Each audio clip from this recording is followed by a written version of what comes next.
Dito na tayo sa Matakad guys. Dating mo dito puro bukid na. Hanggang sa Dapla na to guys. Dito pala yung mga tower ng NGCP tinatayo. Ng bundok. Ganda.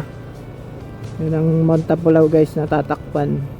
So, malapit na tayo sa baryo ng Dapla. So may checkpoint kanina guys. Dapat dito ang daan namin. Kabila.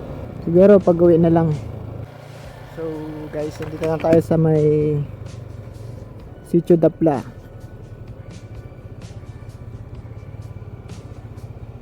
Ito na yung last na tulay. Bali dalawa yung tulay guys. Hindi ko lang nakuhanan yung isa.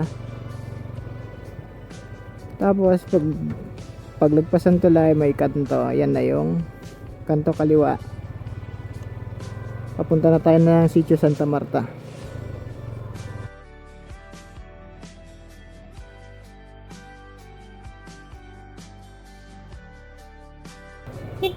Pagas ka? Magpapagas ka? Doon na lang sa kabila. Wala yata. So